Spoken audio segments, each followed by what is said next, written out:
Yeah, I think you're force-fed to learn a lot about how you can deal with, I don't know, I guess adversity is the right word, because you don't have any, the runway is real short because you're going on the road, and everything you deal with young players and first-time starters right away, right? There's no, breaking in with a couple of home games against a MAC team or something, so, and it's a hostile environment. Penn State hasn't played there in more than 30 years. So it'll be a good test, I think, kind of just maybe, I don't know, of what emotionally, how you handle all these things, maybe even more than physically the opponent. So I think it's a good test. And, they've had some fairly harrowing opening road game experiences under James Franklin. So I guess the idea is to build for better for this one. Drew Aller has gone through one season, so he's no longer a rookie at quarterback. He's seen a lot of different speeds of defenses. What can that mean in a situation like this going on the road as a second-year starter? Well, that composure, he knows, if not what to expect. I think his reaction to what he gets will be, I've seen that before. I know what to do here. And really key in that he's using, he's going to be operating a somewhat very new offense. So you're also breaking out at least somewhat of a new offense on the road in the first week, but you have the advantage of him playing the whole year last year as a starter, but he also had some experience a little bit the year before. So this isn't even a second-year guy, really. Mm-hmm. So I think that's huge for all the intangibles that go into what we're dealing with. And I know people are excited to see what Andy Kotelnicki's offense, how different it looks. Which that was going to be my next question. Between Andy Kotelnicki and Tom Allen, as a reporter, how anxious are you to see what kind of touches they have put in and how Penn State works with those touches? Yeah, especially, offensively, obviously, I think there's much more to gain. And I only say that because Penn State's defense was really good the last 2 years. It should be really good again. And I think the only thing defensively, I guess I'm looking at is, maybe how often do you see more than two linebackers on the field at the same time? And let's get a better look at Abdul Carter at defensive end. Offensively, everything's in play to me because it's about using the players, I think, hopefully differently, getting them in space, getting them the ball easier. How does that all function? How does that look? Because I think there's more to get. I think people think there's more to get from your two tailbacks who are very talented, and from your receivers, and the quarterback, and the backup quarterback, right? So what does that all look like? I think, people are, they're excited to see it. They are excited to see it. So now we get to the next part. Everybody's talked in the offseason. What's been the primary talking point in the offense, besides Andy being there, has been about the wide receivers. And, obviously there's been reports about how things have gone to this point. But how anxious are you to see what practicality looks like? Yeah, I want to see how easy it looks like to get them the ball. Because I don't disagree. I would not disagree with James Franklin saying there's enough talent in the room. But it just seemed like it was always a struggle to find these guys. And I'm thinking last year. And I'm thinking, Drew Aller, he's got all of his abilities and talents. And these receivers were pretty good recruits. Why does it look this hard? So... And Liam Clifford is a guy, to me, is an example of that. I really thought he would be a guy he'd be a safety valve guy, a zone breaker, buster, a guy you'd find in the middle of the field time and again for the first down. And we just didn't see a lot of that last year. I'm still looking, I'm expecting to see him touch the ball in a lot of those circumstances a lot more this year. So how do they do it? What's the pre-snap motion and all of the window dressing look like? And Trey Wallace, I think we were kind of robbed of seeing him and his experience, his potential last year just because of the injuries. I think everybody's name is Julian Fleming because we've heard about him for not just the past year on end, but the past. People know about him for 5 years now. Yeah, that's right. So, but I think Trey Wallace, he's the guy that's apparently maybe the number one right now. So let's get him healthy. He had a great start against West Virginia last year, right? I think he had 7 catches. Yeah. So I think he stays healthy. I just want to see what that kid can do. What do you think the running backs, Singleton and Allen, can mean in the passing game? It's a huge untapped area. I think you saw it a little bit at the end of the year at Michigan State in the bowl game, particularly with Nick. I mean, that was a great play, maybe the offensive highlight of Tyler Warren's catch was really good, but Bo Verbula finding Nick Singleton for the touchdown, and I think it gave you a glimpse of, hey, get this guy out there, look for him. These running backs are going to be a great asset. They just, to me, were not used last year nearly enough. So I think they're both really good at that. We hear Quentin Martin can be a receiving threat even before he gets there on the field. If he can get himself a role on that team, I think he could really help out a lot. So I think they just have untapped ability, and I think it's receiving but also running. They just need some room to operate. Have you done any kind of dive at all yet into West Virginia, or are you going to wait till game week for that? A little bit. I'm thinking their offenses are going to be ahead of their defense from what it looks like.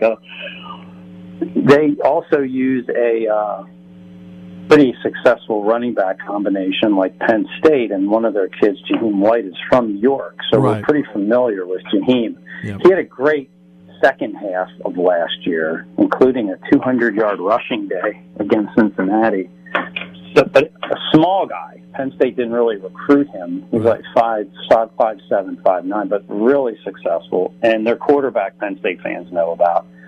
So I think the right off the bat, the real interesting test matchup is their offense against Penn State's defense.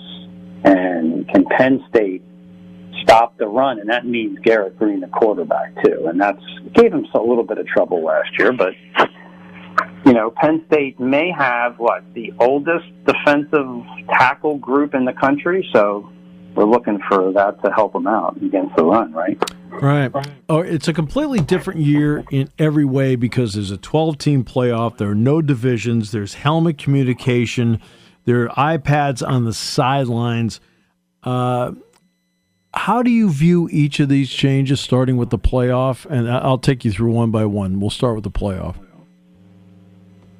I think the playoff, a lot of intrigue and a different look for teams that almost, hey, you lose in the past, you lose one game, this game, or you lose that game, and you're done for what you really want. And now all of a sudden, teams like Penn State, particularly, we keep hearing this, Penn State should benefit about the most of anyone. Their season isn't done, even if they lose 2 games, right?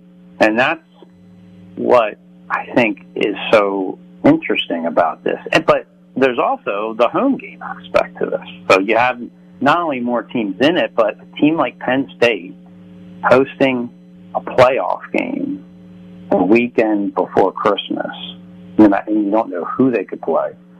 That's just it makes it more fair. It makes this more fair. If you go back to, hey, we're at the anniversary in 1994, right? Okay, what kind of options did that team have? That team had 0 options at the end of the year to prove who they were. They had to play one team in one game, and that's it. And now Penn State and a lot of others have a lot of other possibilities. Which now brings us to no divisions. I think that for Wisconsin and Iowa, there's always been almost that easy ride into the conference championship game. What do you think of no divisions? Because across the board, there are no divisions. SEC, Big 12, ACC, Big 10. Your thought on that? Oh, that's more. We're talking about let's make this more fair. That's more fair. What was there was nothing fair about the Big Ten divisions in the past. You had, like you mentioned, the easy walk, so to speak, maybe for Wisconsin, Iowa, and then look at the other side of it. Literally the hardest walk in college football when you consider the Penn State's in the same division with the last 3, 4, or 5 years, the two of the best teams in the country's in your division. I mean, the SEC couldn't even really say that. Not like that. So, yeah, let's be more fair. Okay, so now we get to the next one. Helmet communication. In the NFL, you've had this for 30 years. College football is doing it for the first time. And on Penn State staff, for example, Andy Koltanicki and Tom Allen, they've been college coaches their entire lives. So they haven't had to do this. Just your thought on, especially early in the season, making sure it works because of the 15-second shutoff. Yeah, I mean, I think it's individual basis, right? I mean, Andy Koltanicki was already asked about the idea of, hey, this is great, you can communicate more, but you can't over-communicate, right? So right. How do you draw this balance? But I'm thinking, okay, you have a really creative offensive play caller, and you have what we envision as a very intelligent, very high-profile, potential-filled quarterback. I think that should be a good marriage. I think that should help. I think, Penn State will take advantage of this. I think this is, I mean, hey, there's a lot of kinks to work out at the beginning of any season. Right. This is another one. Right. Then the ability to use iPads, which will not be still pictures like we've seen forever in the NFL. You can use video. I mean, for every team across the country. I mean, what do you think of that? Hey, how do you use the technology to your advantage? And I'm thinking, all you got to do is go online and look at Penn State's athletic department and how big it is. And it's big for a reason. It grows for a reason. And this is part of the huge reason, right? Because you got to be able to have people to staff this and take advantage of the situation. And, great, Penn State will, I think James Franklin's staff will, I mean, they're going to use this. They know this. This is in their control.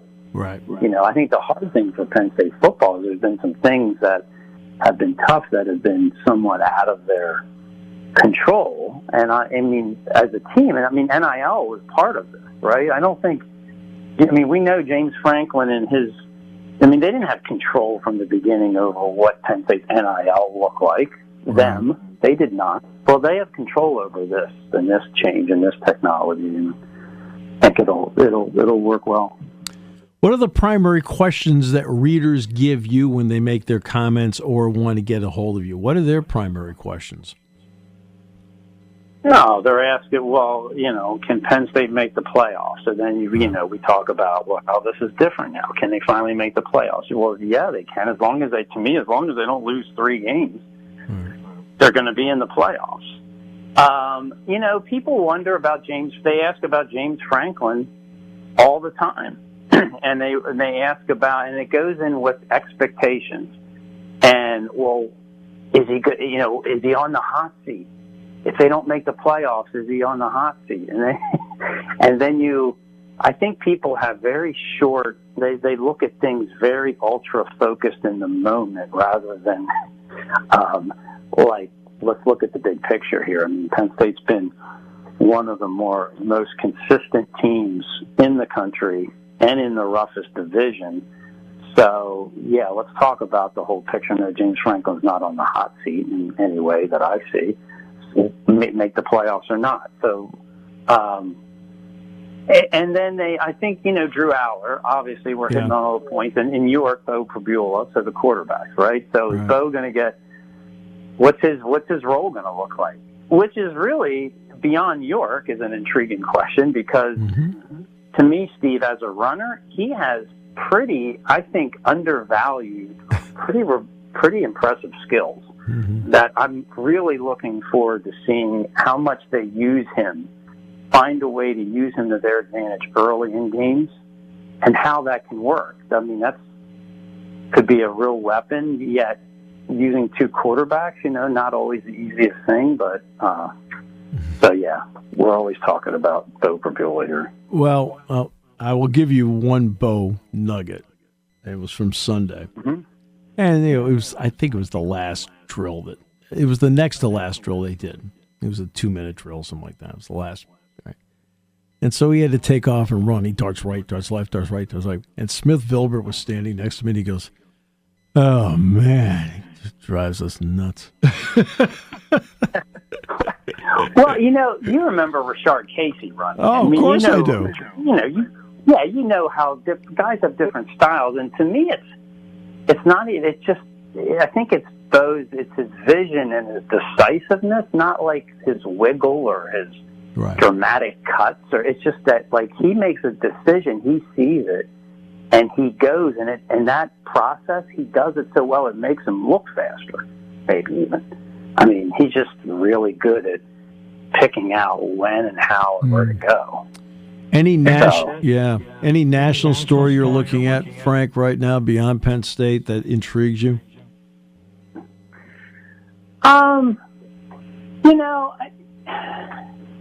I guess I'm so focused on because the Big Ten has become national. Yeah, that's right. So, I mean, Oregon is a team that Penn State doesn't play.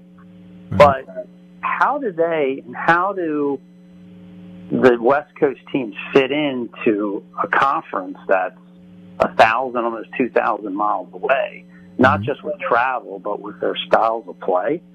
I mean, Oregon's expected to do really, really well. USC, I'm really intrigued about because they have a reputation recently of being this high-powered, very skillful offense. And what are they going to do with the physicality, especially dealing with Big Ten defenses and Big Ten running games? Maybe it doesn't matter, but I'm fascinated to see that because they seem to be built a little like, I think Big Ten fans know Maryland. Maryland, very skillful, fast, scores a lot of points. They look really good often in September and October, and sometimes they get to the end of the year, and the physicality doesn't look like it's really there for Maryland. You've seen that up close, and I don't know. I mean, I'm wondering if USC is more like that or if they're going to adjust very quickly and be even better than people think. Well, it's finally upon us. Always a pleasure, Frank. Thanks so much for your valuable time today. I really appreciate it.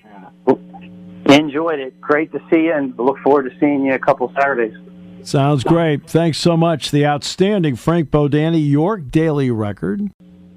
Yeah, I mean, I think it depends on how closely you follow my life, which I hope is not too many people because I'm not that interesting, but about 2 years ago, I moved to Minnesota with my now fiance because she got a job out here. So I've been covering Penn State, a combination of remotely and a lot of flights back in the fall for home football games and road football games. And obviously when everybody is up in the Minnesota area, I tend to just appear out of nowhere for Penn State athletic events here as well. But I know every time. I always see you at basketball at Williams Arena. So yeah, exactly. They just kind of appear out of the concession stand. But no, I mean, also good things come to an end with statecollege.com. They wanted somebody more local, but nevertheless, I, have more things to say, more stories to tell. So I kicked up a Substack, which is basically sort of like Patreon for writers. So covering Penn State there while I do some other things up here in the Twin Cities area. But glad to still be around. It'll be an exciting year for Penn State in a lot of different areas, certainly football, basketball, and others. So glad to still be part of the ecosystem. It would be weird to be doing anything else. So will you be still traveling here to State College time to time with this new role, or is it mostly finding them when they're on the road, when they go to Minnesota, go to Purdue, places like that? Yeah, I think it'll be a little bit of both. I mean, my parents still live in State College, so it's always nice to, and contrary to popular belief, you are not my dad, so I think it is it's good to be able to get back there, so it'll be a little bit of both, but just I had to dispel that rumor in case it was still out there. Dave Jones is not my dad either, so it's oh, gee, I was just hoping for older brother. But okay. All right, so now let's get to this football team. The USA Today poll came out, the coaches poll, so they'll start out at number 9. When you look at how they have built to this point, in your opinion, just based on paper here, paper there, paper there, are they built in such a way where they can be a playoff team?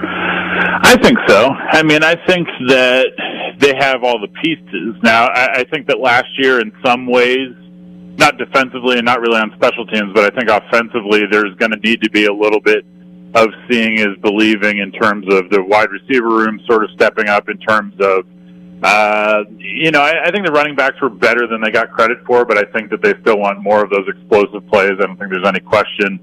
So I think so. I mean, I think that obviously the narrative has been forever that, if the playoffs were expanded a few years ago, Penn State would have made it a few more times. So I think that there's no question that they've got the pieces. But I think like everybody really in the country this time of year, outside of a few programs, you go, seeing is believing. But I think at the end of the day, if you bring back a lot of good defensive pieces, if you have continuity at quarterback, if you have continuity with some of your playmakers, you're going to win a lot of games. And I think, if you look at the schedule itself, Penn State's got a lot of favorable games, I would say. And I think the fact that a lot of the teams in the Big Ten that are sort of comparable to Penn State, I think in some ways have more questions than Penn State does. And I think that any time that you can go into a year feeling good about all three phases, is certainly a step in the right direction. Is it at least refreshing, as a word, to talk about a team, a season, after going through an off season where nobody talked about games? It was always about money. Yeah, I mean, I think it's nice to get back to the sport itself, and obviously, college athletics has always been. I've always found that covering a college football team or a college athletic department is as much about the business as it is the games itself. But I do think that it's nice to kind of get back to that time of year where it's like, let's talk about the defensive line, or let's talk about receivers, or let's talk about coaching changes, and not so much let's talk about, TV deals and media rights. And, I've always been a proponent of, I think NIL is in the long run a good thing, but it's nice to not have to talk about that too. So yeah, I mean, I'm definitely looking forward to these games starting, as I think everybody is at this point. Okay, when you look at this team, what are a couple of areas where right away you say, boy, I see a lot of pluses there, and then a couple of areas that bring with you pause about this team?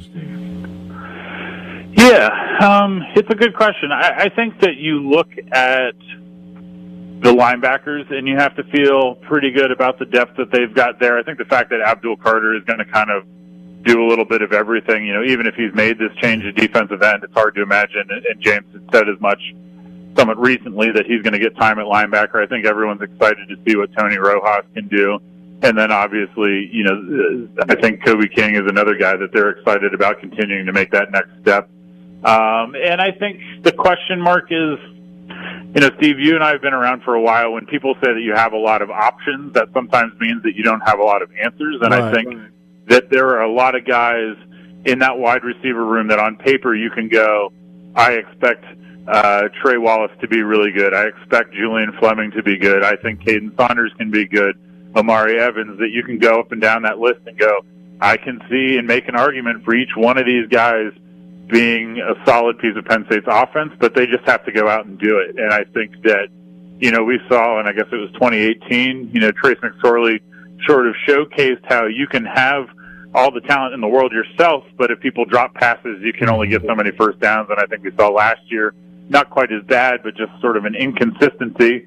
And in their defense, some of that was Drew, some of it was, coaching, some of it was a little bit of everything. When your offense struggles in moments, it's not normally just one person or one unit, but I do think that there is a question mark. And really for the first time, I think in a long time, because I think Penn State's receivers historically under James Franklin, there's always been sort of the Parker Washington, Jahan Dotson, Chris Godwin guy that you can go, KJ Hamler, guy that you can kind of lean on and say that's where they're going to go to.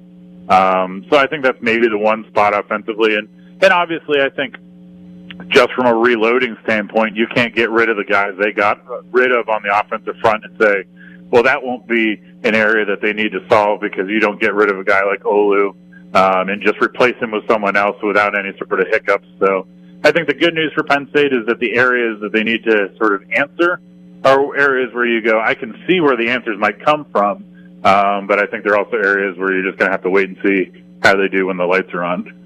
I want to tap into where you live here for the moment, because you do have the perspective of what Penn State fans and what they think about expansion with Oregon, Washington, USC, UCLA.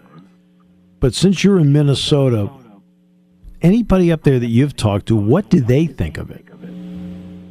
I think they're just glad that the hockey conferences aren't getting messed with again, to be perfectly honest with you. But I think there's an excitement. I think that obviously, PJ Fleck is a guy that, a lot like James, sort of lives on the charisma and the sort of enthusiasm. I think PJ might be starting to lap James at this point in terms of his sort of demeanor in that regard. But I think there's an excitement there. Obviously, you think of the last time that Penn State went out to the cities, that was quite the atmosphere, quite a fun game.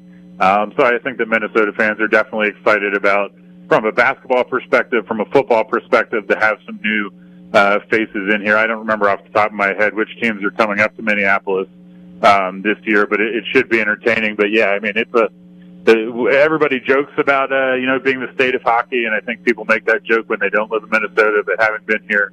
Is very much true. So I think they're just glad that as much room as the Big Ten could use for having an even number of teams in the conference, I think they're glad that things are the status quo right now there. Yeah, it's status quo in men's ice hockey, and also status quo in wrestling. I mean, nothing changed for either one of them with the addition of the 4 teams. What's your perspective on seeing how an 18-school conference works? Yeah, I mean, I think, you and I tend to talk about the football and the basketball because it tends to be the thing that people care about the most. I think the thing that will be interesting to me is how they manage the rest of it, in terms of softball, in terms of tennis, in terms of track and field, in terms of volleyball, et cetera, et cetera. I think people are not always in tune with the fact that you say, like, Penn State baseball spends a ton of time away from home, where they will just disappear to Florida or California for a while and come back. And I think it's sort of this one-off kind of thing. But I think the challenge really for schedule makers, the challenge for, athletic departments that are trying to figure out how to make it all work, is how do you travel all these other teams? Because football and basketball will be fine. They kind of pay for themselves. They don't play that many games to a certain respect. But it's a challenge for everybody else. And I think it's an interesting challenge for maybe the athletic departments that aren't quite like Penn State. People tend to forget that in a roundabout way, Maryland and Rutgers joined the Big Ten because there was a lot more money to be made for 2 athletic departments that were making a ton of money. So if you look at a place that goes, we're not printing, Penn State football makes $100 million every year, not revenue or not profit, but certainly revenue. Athletic departments that don't necessarily have that backbone, how are they going to make it all work? And I think that'll be the challenge of everyone moving forward as these conferences get bigger, is how do you make it make sense for TV and media rights and sort of footprint, but at the same time, how do you make it make sense for all the other athletic programs that you're driving and flying around the country? Yeah, because, and the audience has heard me talk about this before, but when I was in Florida, I had back-to-back speaking engagements, Jacksonville on a Friday night, Daytona Beach on a Saturday. And naturally, one of the questions I did receive, because I was in Florida, was about expanding to 20 schools. And Ben, my answer was simple. I said, guys, I want to see how 18 works first, because nobody's had 18 before.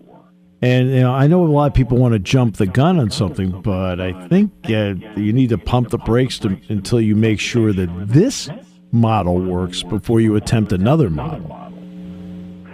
Yeah, no, I think that's really true, and I think that's especially true when you've got a conference like the Big Ten that's now so stretched out. I think it'd be one thing if they had gone and added, I don't want to give anybody an aneurysm, but Pitt and West Virginia had joined the Big Ten instead of USC and UCLA or something like that. I think it would be different. But when you no longer have a regional footprint, and to a certain extent the Big Ten's always sort of struggled with where exactly its center is.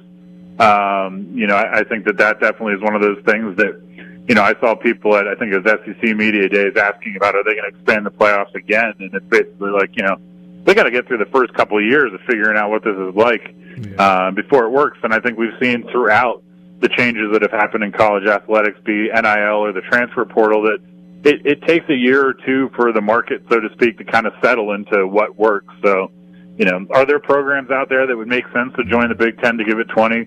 Probably. But at the same time, I think you've got to make sure that you're not running headfirst into a wall at 120 miles an hour before you start loading up in the back of the truck. Back to this particular football team, when you look at the depth part of it, are there a couple of positions where no matter really what happens, they can survive depth-wise if they were to get a rash of injuries at a spot? And is there a spot or two and you look at the team where like, okay, it's a little thin in your opinion, and it would be a fight to survive it? Yeah, I think the offensive line, you want to be able to have continuity there. So I think that, they have options that they can work with, but I think realistically, we've seen historically that the teams that are able to make it through the season with the same line are able to win a lot of games and able to win big games. I think that, there's questions at corner and safety just in terms of who's going to do what, but I think they feel pretty good about the depth there. Maybe along the defensive front. But yeah, I think the biggest thing that's changed about Penn State over the last, 11 years now, and really the last 7 or so, is just the ability to have guys ready to go. Because I think that's really been historically the difference between Penn State and, say, Ohio State at Ohio State's sort of peak the last few years, is that, Penn State's able to field teams with good number one players, guys at the top of the depth chart at just about every position are about as good as Ohio State's players, plus or minus. Right. I think the big difference has just been program depth, and I think Penn State is probably as deep in some areas as some of the programs they'd like to be like. And, I think everybody's always fighting to have complete depth. But, yeah, to answer your actual question, I think the offensive front, defensive line, those are areas where you always want to feel healthy and strong. But, they've been able to put themselves in a pretty good position to load in people that, at least on paper, you would think would be able to do the job. Schematically, for a moment, Tom Allen, there'll be times he'll play 3 linebackers. We know that. But we know that a lot of what he did at Indiana was essentially, especially with Marcelo Ball, was play a 4-2-5 with Ball, who wore number 9 for Indiana back in the day, being like a hybrid player. When you look at Penn State's personnel, how well does that fit that model based on personnel? Yeah, I think it speaks a little bit to the idea that Abdul Carter is going to be all over the place. I think it speaks a little bit to the fact that they feel good about Tony Rojas in that linebacker room, and the fact that they feel like they have a lot of depth in the secondary. So, I think at the end of the day, the challenge that you have if you're James Franklin making a hire like this is you want to balance the reality that Penn State's defense, through all of this, through all the changes that have happened, has been really good. It doesn't really matter who the defensive coordinator is or what time of year it is or who they're playing. I've said for a while now, until Penn State has a bad defense, I'm just going to start off with my assumption of it being good. So I think that you want to bring in things that are a characteristic of something new or something maybe a little bit different that sort of speaks to the sensibilities of that coordinator. But at the same time, I think you want to be able to be maintaining continuity year over year with what works. And it's a weird situation for Tom Allen to be in because there's a lot more room in a roundabout way for the defense to be worse than better than it was last year. So I think it's a combination of, what are his sensibilities and also what has Penn State found a lot of success doing. And I think really at every position, they feel good about the talent and the options that they have. And I think that gives them a lot more flexibility to do a lot more things. West Virginia a year ago finished 9-4. That will be the opener this time in Morgantown. What is your view of that game?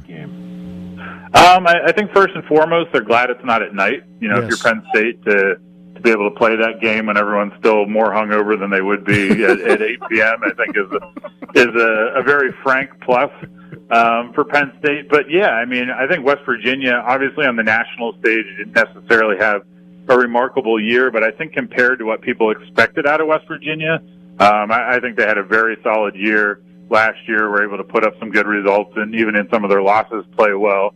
So it's going to be a good test. I think, it's a good thing for Penn State that institutionally they've had, outside of that Indiana game, have had a lot of success opening the season on the road at hostile places or against teams that are a little bit better than your average week one opponent. So it's definitely going to be a good test, but, you look at Penn State's schedule, it's not short of tests and it's short on tests. And I think that, at the end of the day, you look at these two teams and I think you can make a pretty good argument that Penn State's the better of the two. And I think that result will hold. But that doesn't mean they won't have to earn it. Ben, always a pleasure. Thrilled that you're very much involved in the game. And, I think everybody on the beach is really happy that some things fell into place for you, that you're right there. Well, I appreciate you having me and appreciate your support, and look forward to talking to you later, Dad. Anytime, son. Ben Jones, statecollege.com. No, he's not my son.